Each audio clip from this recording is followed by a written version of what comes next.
Assalamualaikum warahmatullahi wabarakatuh. Waalaikumsalam warahmatullahi wabarakatuh. Semoga Allah limpahkan berkah dan rahmatnya kepada Ibnu Jamaah, Ustadz, keluarga dan tim, serta umat Islam di seluruh penjuru dunia, dan semoga Allah mengampuni dosa-dosa kita dan menerima semua amal ibadah kita. Amin ya rabbal alamin. Ustadz, mohon maaf, mungkin dapat diulang dan ditekankan kembali adab di majelis ilmu, karena ada beberapa jamaah yang wanita masih banyak yang suka ngobrol. Saya juga wanita dan saya sangat terganggu sejak dari kajian yang sebelum ini. Semoga menjadi pengingat bagi saya pribadi. Jazakallahu khairan. Terima kasih atas pertanyaannya. Hadirin yang Allah muliakan, bagi yang ngobrol, maka pada dasarnya ia telah melakukan kezaliman ke dirinya sendiri sebelum ke orang lain, ke dirinya sendiri. Kenapa demikian? Karena yang pertama, ia nggak akan dapat ilmu nafi, nggak akan dapat ilmu yang bermanfaat. Syarat mutlak kata para ulama mendapatkan ilmu yang bermanfaat adalah memuliakan ilmu, dan salah satu memuliakan ilmu adalah diam ketika ilmu itu disampaikan, diam. Itu dijelaskan seluruh para ulama. Bahkan sebagian ulama klasik itu meliburkan kajian jika ketahuan ada sebagian, atau kalau ada muridnya yang bicara atau berisik gitu. Diliburkan. Ada yang diliburkan 1 bulan untuk memberikan edukasi bahwa ini nggak sembarang, dan mereka nggak baper, hadirin. Dan banyak ulama diantaranya Abdurrahman bin Mahdi dan lain sebagainya itu sangat tegas. Ada yang tertawa di majelis mereka tanpa alasan atau artinya karena sibuk sendiri, lalu mereka bertanya, atau diantara mereka bertanya, man yadhak, siapa yang ketawa tadi? Lalu ketika seluruh mata tertuju pada satu orang, dikatakan tatlubul hadith wa tadhak, Anda mengaku menuntut ilmu hadith lalu Anda tertawa demikian. La uhaddithukum syahra, saya nggak akan buka majelis dan saya nggak akan meriwayatkan hadith ini selama 1 bulan. Diliburkan 1 bulan. Kenapa? Karena mereka ingin memberikan pesan ilmu itu harus dimuliakan, dan yang rugi itu yang bicara, yang ngobrol, nggak akan dapat ilmu yang bermanfaat, nggak akan. Kan kita sudah jelaskan, al-ilmu jamil, la yunalu illa bil jamal. Ulama mengatakan ilmu itu adalah hal yang sangat indah dan tidak akan bisa didapatkan kecuali dengan bermain cantik. Gak akan bisa. Gak akan bisa. Jangankan ilmu Allah, hadirin. Jangankan ilmu Allah. Ilmu kita aja, kita punya skill nih, terus kita diminta mengajarkan skill kita ke beberapa orang. Lalu ketika kita sedang ajarkan, ini depan-depan kita nih, murid-murid kita ngobrol, kira-kira kita akan lanjutkan ngajarin mereka? Enggak mau kita. Itu ilmu skillnya manusia. Lalu bagaimana Al-Quran dan Sunnah Nabi SAW? Dan yang berikutnya Allah telah berfirman dalam surat Al-Hujurat ayat kedua kan, la tarfa'u aswatakum fawqa sautin nabi. Wahai orang-orang, jangan kalian angkat suara kalian di atas suara Nabi SAW. Jangan angkat suara kalian. Artinya salah satu maknanya, kalau Nabi SAW bicara, pada diam, kata Allah, diam, jangan angkat suara. Al-Imam Al-Qurtubi mengatakan, setelah Nabi SAW wafat, yang dimaksud ayat ini adalah hadis beliau, sunnah beliau yang diajarkan, yang dibahas. Kalau sedang diajarkan hadis beliau atau sunnah beliau atau ajaran beliau, jangan ada yang bicara. Kalau tetap nekat bicara, apa kelanjutan ayat tersebut? Entah apa itu amal kalian sirna, amal kalian tahu hubub, rusak, hadirin. Dan kalian nggak terasa itu. Makanya kan kalau orang ngobrol kan seru aja, dia nggak merasa itu amalnya berantakan. Jadi dia menzolimi dirinya sendiri sebelum menzolimi orang lain. Jadi hadirin, ini perlu kita camkan. Kita merugikan diri kita sendiri. Dan yang kita tidak hargai adalah ilmunya Allah Subhanahu wa taala. Itu fatal, bener deh fatal. Makanya memuliakan guru kita atau apa itu penting, tapi bukan di ranking pertama. Di ranking pertamanya itu kita harus memuliakan Al-Quranul Karim dan Sunnah Nabi SAW. Al-Quranul Karim dan Sunnah Nabi SAW yang kita pelajari detik ini di ruangan yang nyaman, AC dan lain sebagainya, itu 15 abad yang lalu itu diperjuangkan oleh sahabat Nabi SAW dengan darah dan nyawa itu. Lalu sekarang kita ketawa-ketawa, kita nggak acuh. 15 abad yang lalu itu Bilal disiksa demi mempertahankan apa yang kita pelajari hari-hari ini. Sumayyah syahidah wafat karena mempertahankan apa yang kita pelajari di hari-hari ini. Jadi sebuah hal yang ironi.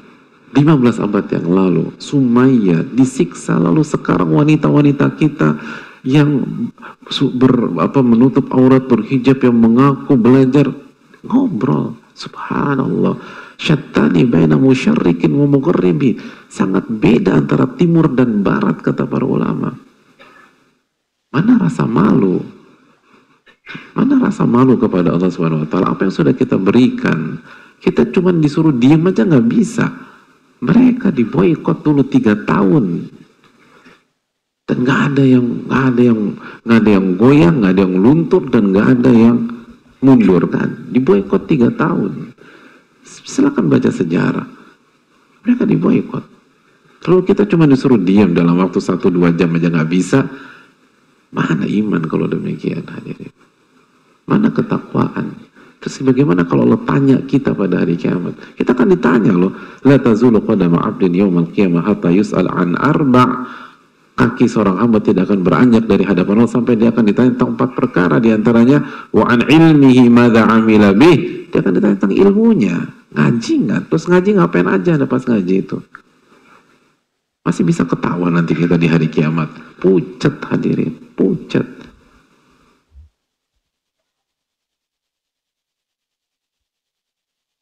Wujuhu yawma idzin khashi'ah, pucat wajah-wajah. Jangan berpikir simpel. Dan kita cuma sebentar di sini. Kalau kajian ini dari jam 5 sampai Isya, insya Allah. Kajian yang lain mungkin dari maghrib sampai Isya, atau jam 5 sampai maghrib. Padahal kajian nggak lama, hadirin. Masa nggak bisa? Allah kasih waktu kita 24 jam. Kalau mau bicara ramah tamah, cari waktu lain. Jangan ketika firman Rabb kita dibahas. Kita aja banyak yang baper kalau kita lagi bicara orang ngobrol sendiri. Masa kita perlakukan Rabb kita seperti itu? Kita perlakukan sunnah Nabi kita demikian. Ini tentang kita, bukan tentang guru kita, bukan tentang panitia, bukan tentang teman-teman yang kita ganggu dan seterusnya. Makanya hadirin sekalian, kalau kita melihat ada orang di dekat kita demikian, memang lalu kita kasih masukan atau kita ingatkan, dia tidak gubris, memang agak berat. Kenapa demikian? Karena dia aja nggak peduli dengan nasib dia. Mana mungkin dia peduli dengan kita, gitu aja. Jadi udah nggak usah berharap banyak dengan demikian, ya sabar. Dan doakan semoga dapat hidayah. Karena intinya dia aja nggak peduli sama diri dia. Bahaya, hadirin. Coba buka Al-Hujurat ayat 2 itu. Kata Allah, amalnya hancur dan dia nggak merasa. Karena ada unsur meremehkan. Meremehkan tuh bahaya. Kenapa misalnya kita atau Anda tersinggung ketika kita lagi bicara di depan forum, lalu ada yang ngobrol sendiri, lalu ada yang ketawa sendiri. Kenapa tersinggung? Karena itu bukan tentang pembicaraan, bukan tentang gelak tawa, itu meremehkan. Dan orang nggak suka diremehkan. Kalau kita nggak suka diremehkan, mengapa kita sikapi Rob kita dengan cara yang sama? Kemana rasa malu kita di hadapan Rabbul Alamin? Dan sekali lagi, kalau kita nggak bisa sabar hanya dengan gimana kita bisa menghadapi ujian dalam rumah tangga? Gak mungkin bisa. Gimana kita bisa menghadapi ujian dalam keluarga? Gimana kita bisa menghadapi ujian dalam masalah finansial, dalam masalah A, dalam masalah B, atau kalau misalnya ada yang divonis dengan penyakit serius? Mungkin sekarang kita merasa sehat, tapi siapa yang bisa memastikan bulan depan kita tetap sehat, 1 tahun lagi kita tetap sehat? Oh, disuruh diem di hadapan firman Allah, nggak bisa, dia nggak bisa. Terus Anda mau sabar di hadapan penyakit ganas? Mustahil, nggak mungkin. Mau jadi apa hidup kita?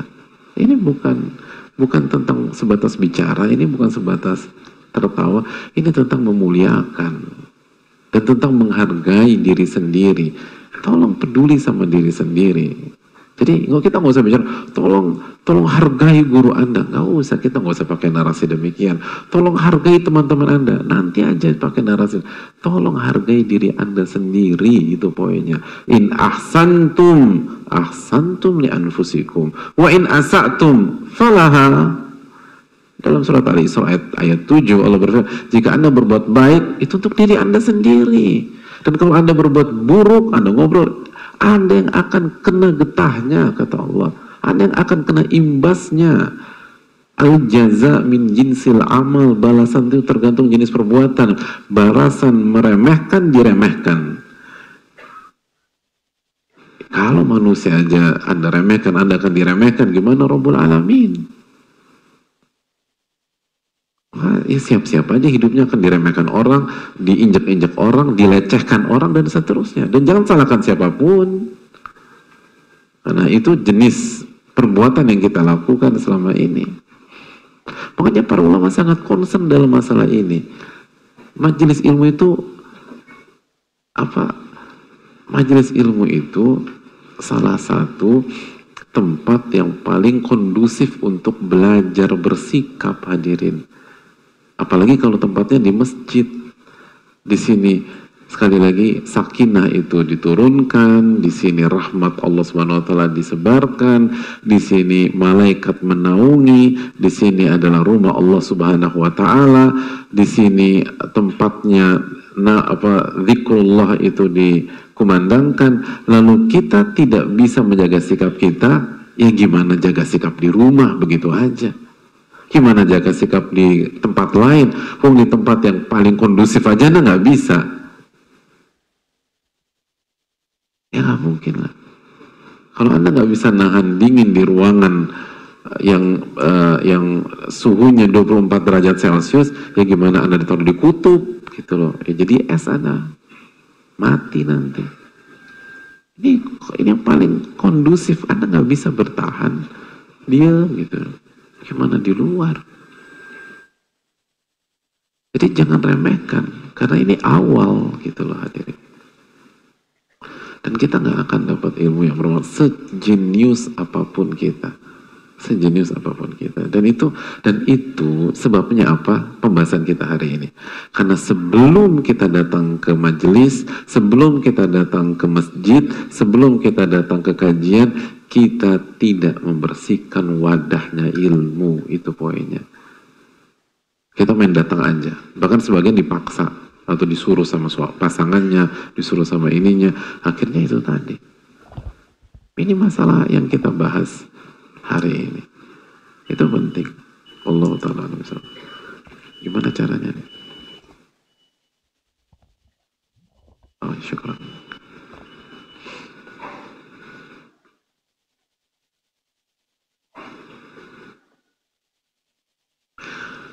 Assalamualaikum warahmatullahi wabarakatuh. Waalaikumsalam warahmatullahi wabarakatuh.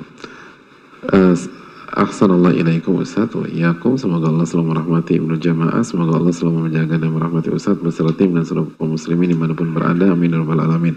Mohon izin bertanya Ustaz. Ustaz, saya memiliki istri yang lebih salihah dan lebih berilmu dibanding saya. Terkadang ketika saya sedang merasa sakit dan di waktu yang sama sedang ada kajian, memang ilmu itu sangat penting, sedangkan saya hanya meminta perhatian istri atas apa yang saya keluhkan, namun istri selalu menghindari saya dan memilih kajian. Bagaimana yang seperti ini Ustaz? Minta solusinya. Jazakallahu khair. Yang pertama, hadirin Allah muliakan, selalu melihat masalah seperti ini dari dua sisi ya, dua aspek, sisi suami dan sisi istri. Dari sisi suami dulu, bersyukurlah punya istri yang semangat untuk belajar dengan ilmu dan seterusnya. Itu mahal lah, itu mewah banget, langka yang seperti itu. Dan bersyukurlah kepada Rabbul Alamin.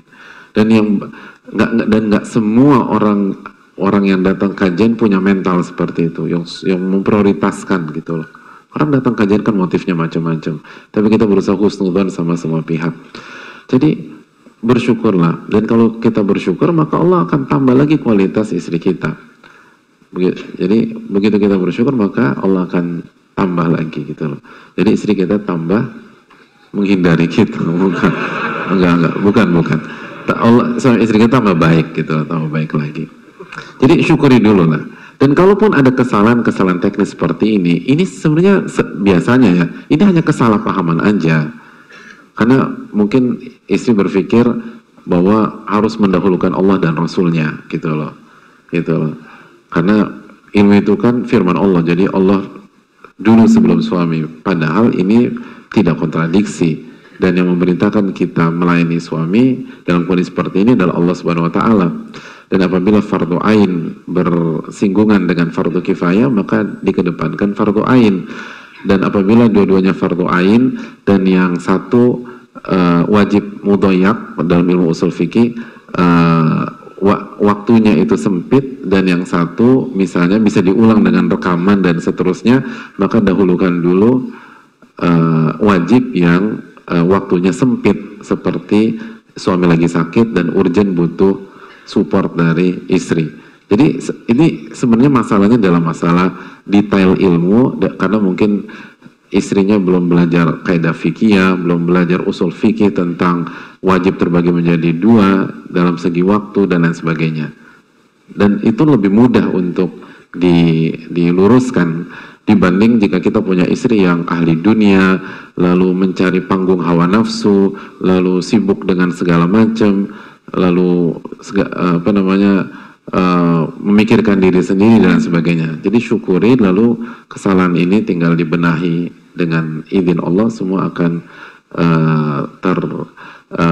terkurangi dengan berjalannya waktu. Itu yang pertama. Dari segi pokoknya suami bersyukur dulu lah, dan jangan dihalang-halangi karena itu keberkahan. Suami harus kasih akses, kecuali kalau dia bisa didik sendiri. Kalau dia bisa didik istrinya sendiri, ya sudah, itu domain dia, itu hak dia. Qu anfusakum wa ahlikum naro.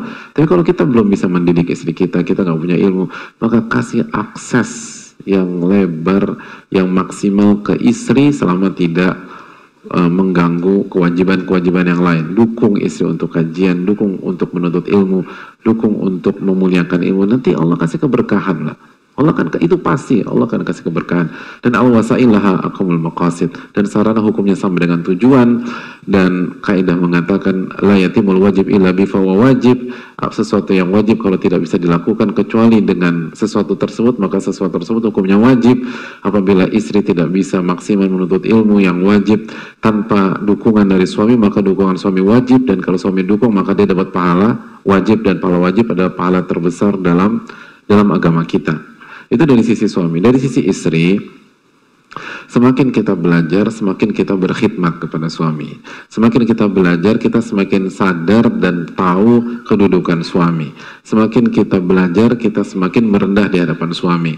Dan sekali lagi, tidak ada kontradiksi. Dan tadi sudah kita katakan bahwa apabila dua-duanya wajib, maka wajib yang waktunya sempit dan dibutuhkan urgen, itu didahulukan dibanding wajib yang waktunya cukup luas atau bisa diulang dengan video atau dengan siaran ulang dan dengan sosial media. Dan sekarang Allah mudahkan, bisa gitu. Jadi misalnya gitu. Jadi kalau misalnya contoh ada istri lagi asik-asik kajian, suaminya kena serangan jantung, jangan dibiarin tuh suami. Nanti mas, nanti beb, sabar. Kalau mati syahid udah tenang. Jangan bilang begitu. Ini suami serangan jantung. Anda masih asik ikut kajian, tinggalkan kajian dulu, lalu urus suami.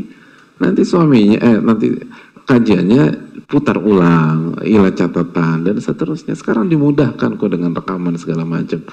Jadi yang urgent itu diprioritaskan.